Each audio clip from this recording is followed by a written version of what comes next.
What makes us individuals? Dear Lily, you are an individual. You act on your own. You have your own rights and obligations. You can practice any religion you choose, vote for any political party you like, do whatever you like in ways of a job, and you can marry who you like as well. You can keep, after tax, any money you earn. Although there are now many people in the industrial and capitalist parts of the world who are in your position, it is still decidedly, historically at least, unusual. Most people on the planet cannot do these things. They belong to larger groups, the family, caste, or village community, who regulate what they think and what they do. This was even more so in the past. 200 years ago, there was nowhere on earth where you would have been an individual in this way, as I have described it above. So, how has individualism, a location of economic, religious, political, and social power in the hands of each person, emerged so suddenly and so dramatically?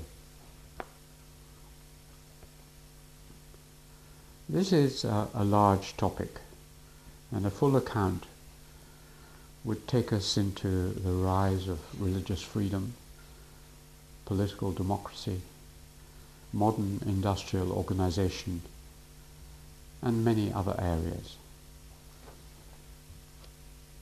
Here I'll limit myself to the social and economic side.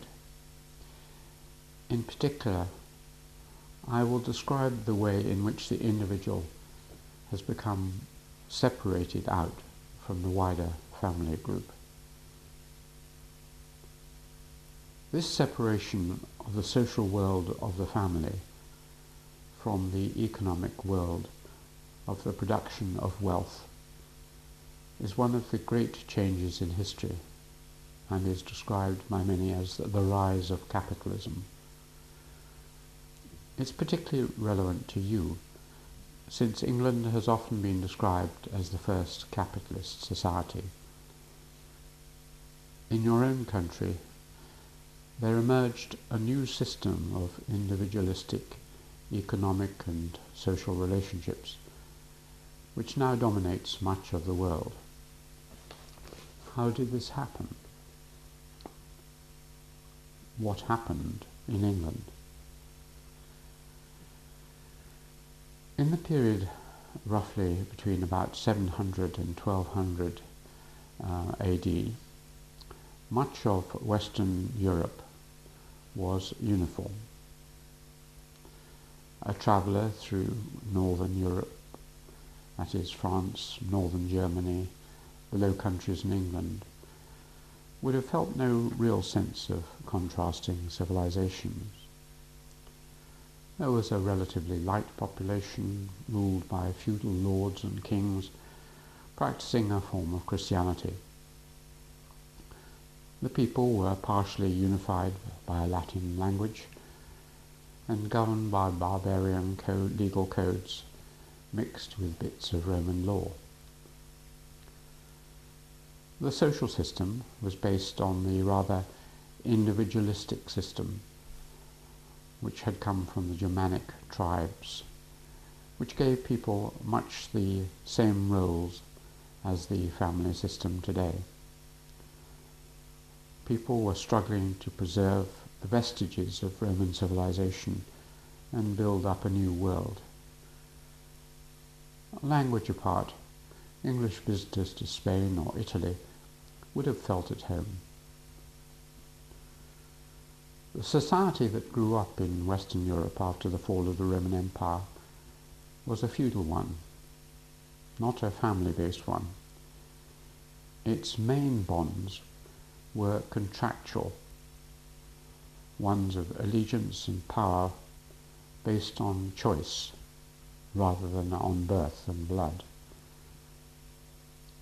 Between the 5th and the 12th centuries, the collapse of a status-based, that is a birth-based civilization, gave rise to feudalism. Yet from this common base, a curious divergence occurred over the centuries. An almost universal tendency asserted itself. As wealth accumulated, the feudal bonds were loosened and then snapped, and what we can roughly call a peasant civilization reasserted itself. The details of this process are complex and were uneven over Europe. They included the increasing power of kings, the re-establishment of a centralizing form of Roman law, and the growing distinction between a literate class of clergy and nobility and an illiterate peasantry who were discouraged from learning to read. Above all, it involved the emergence of a form of ownership and production in which the family again became dominant. The land was given into the private ownership of families. It was owned by them as a group. Every child had birth-given rights in the family property. The unit that produced and consumed wealth became the family. There were real peasants who stood in opposition to the other orders, that is, the town dwellers or bourgeoisie, the nobility and the clergy. This was reflected in the terminology.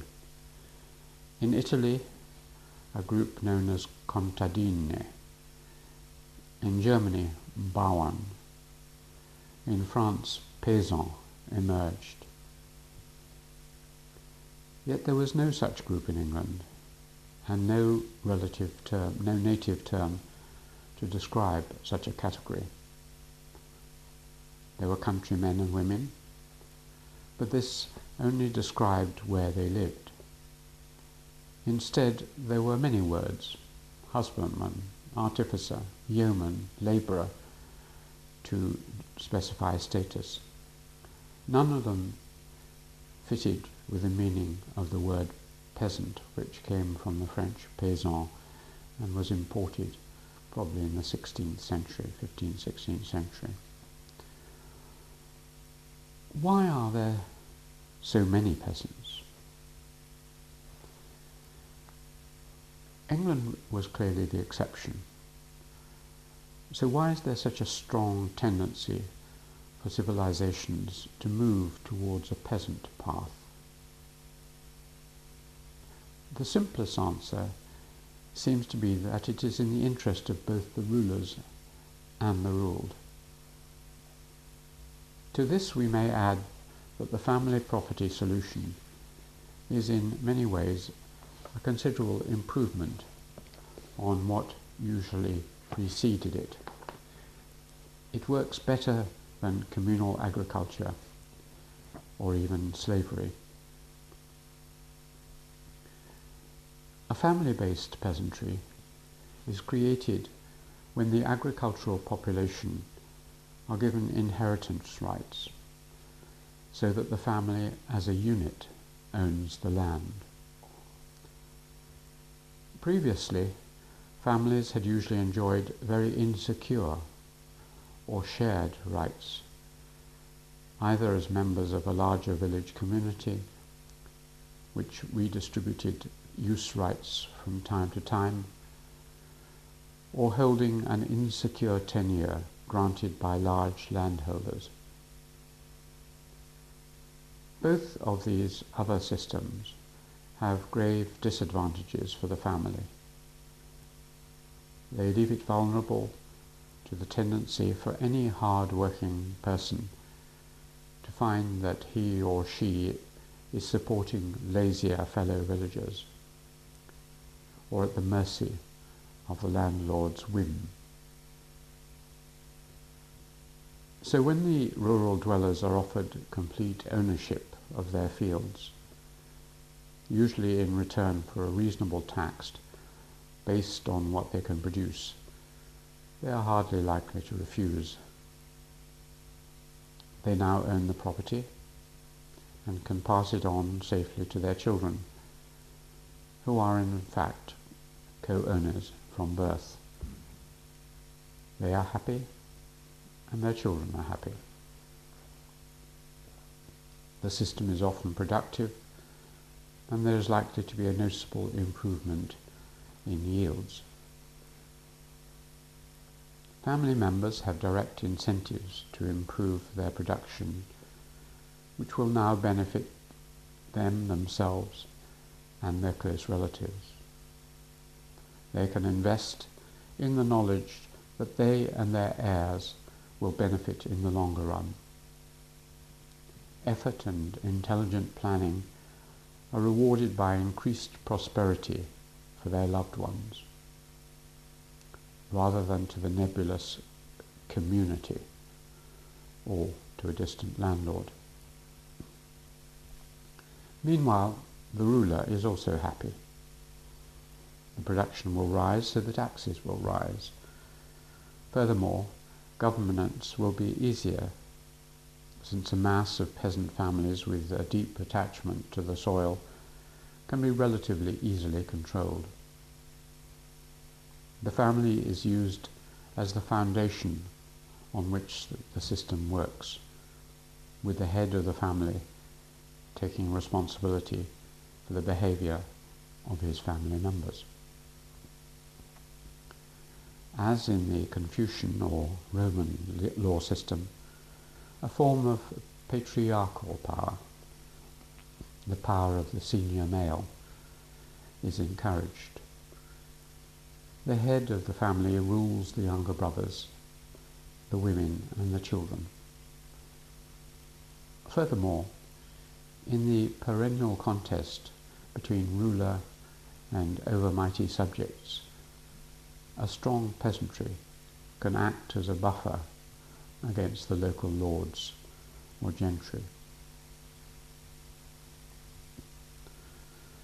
What happens when peasants emerge? However, there are certain hazards along this normal path. One is that as time passes and the population tends to increase, the position of the peasants deteriorates. The family holding is split between an ever-increasing number of descendants. No one has to leave the holding, but in the absence of improvements in yields through new technologies, there is less and less per member of the family.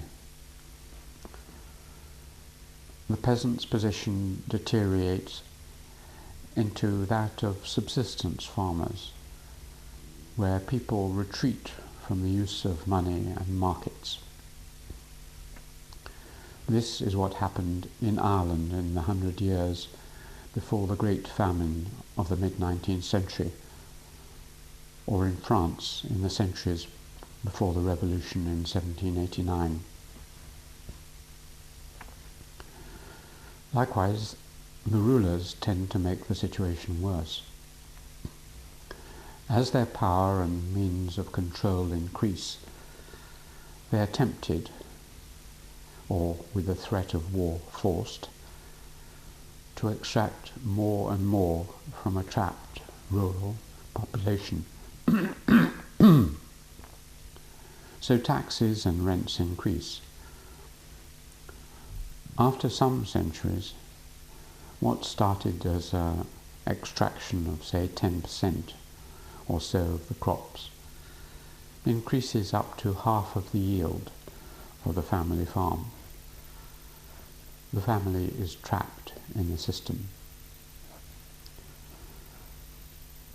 Another consequence of moving down the peasant path is that alternative paths, whether towards crafts, trade or urban growth, become less attractive.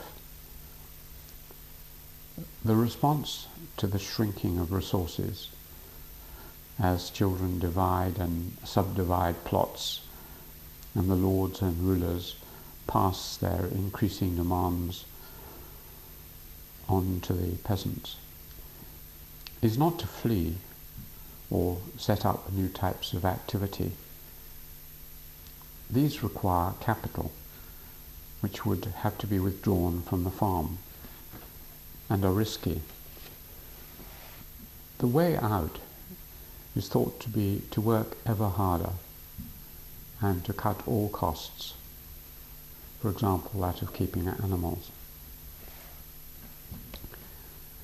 So the peasant path is very attractive to both the rural dwellers and their rulers when it starts, yet it often becomes more and more bumpy and unsatisfactory over time. It leads in the end to a position from which there is little chance of escape.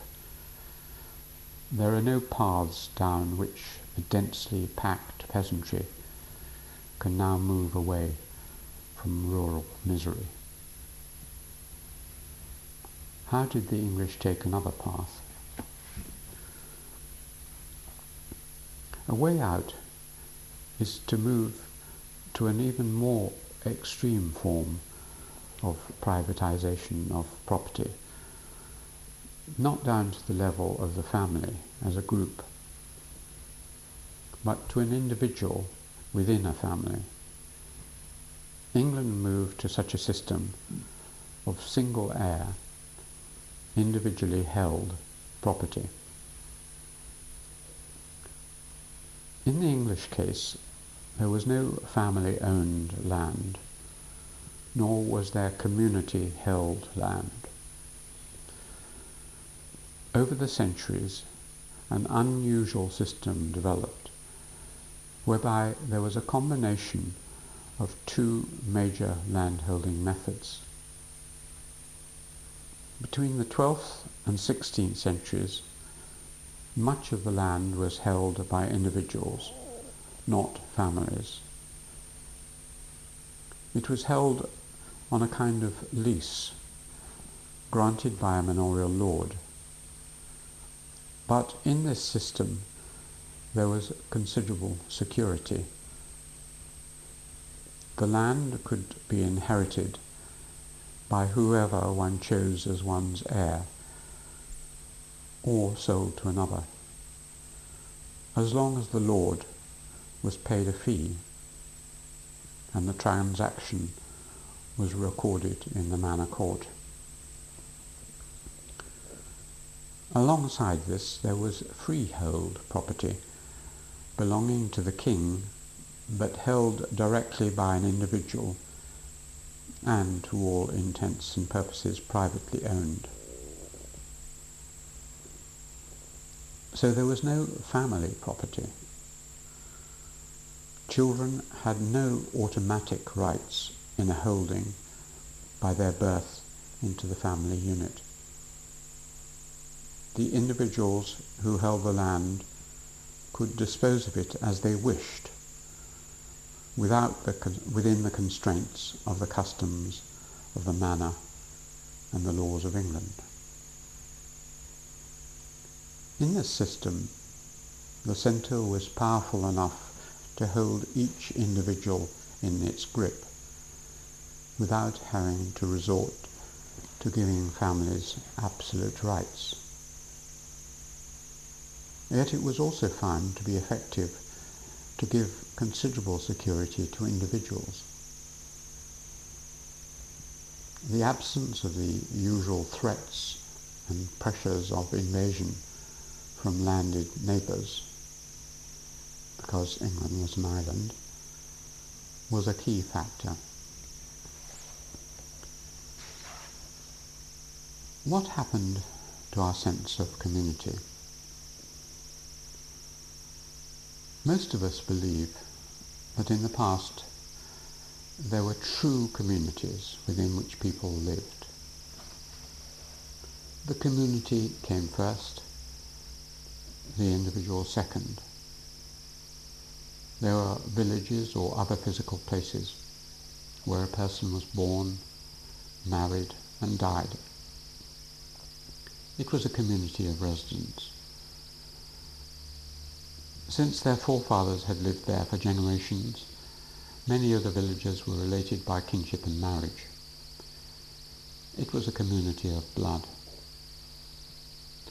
There were village organizations, a council, a headman, village customs and laws, and a village sentiment.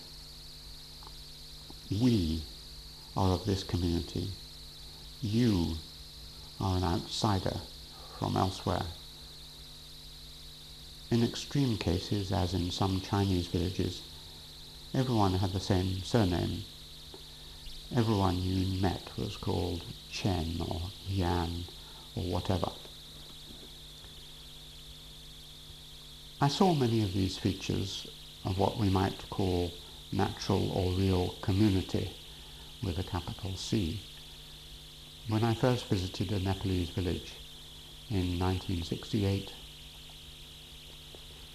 Many people were surrounded by relatives, and some of the families stretched back for some generations.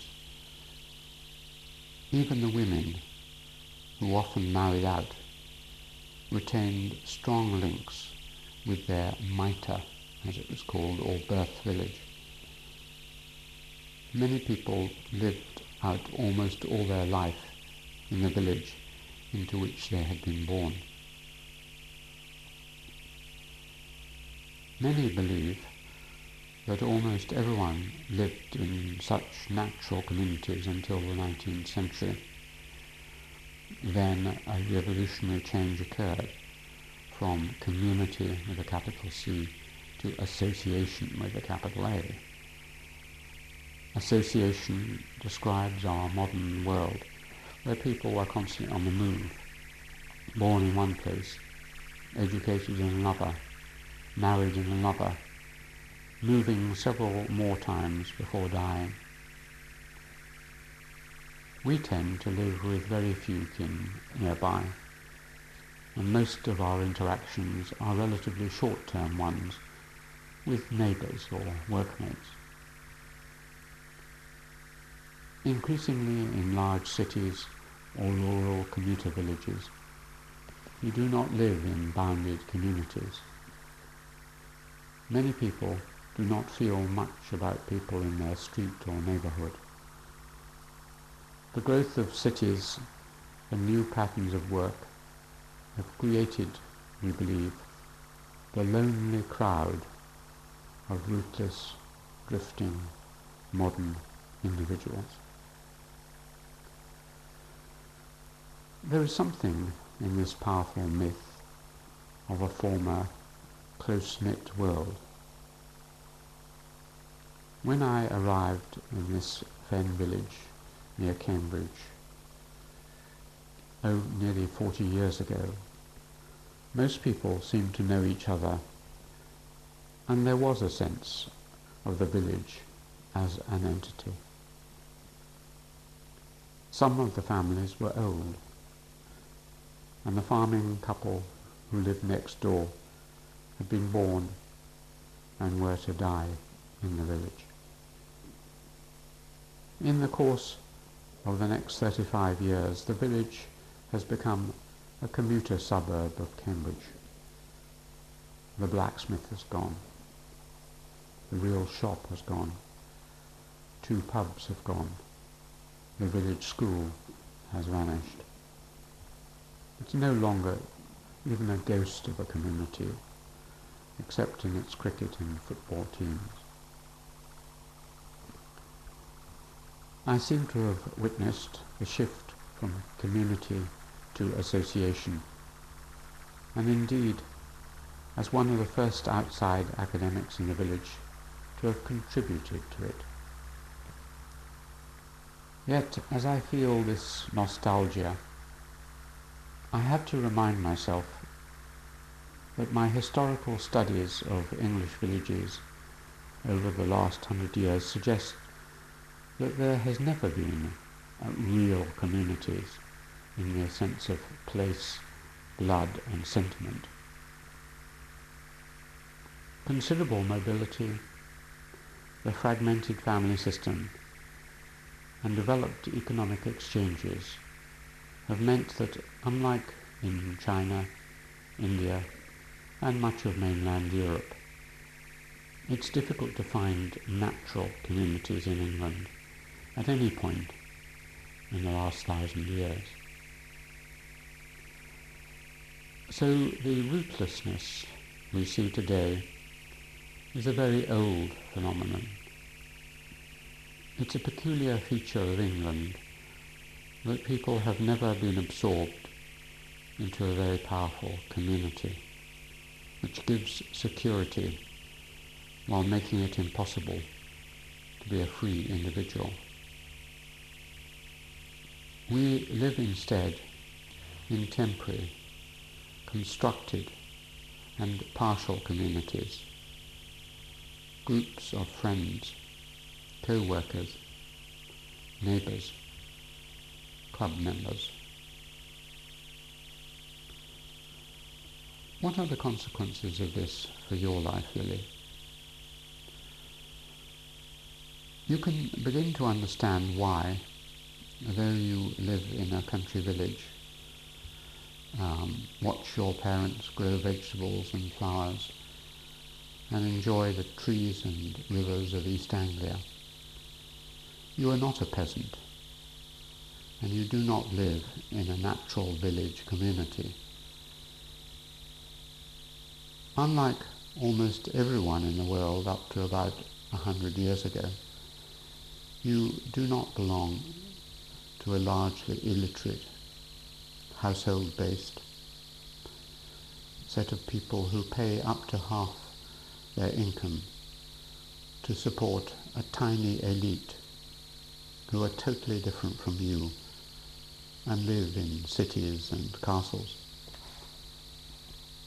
You were not born in the street you now live in, nor will you, in all probability, stay there for more than a few more years.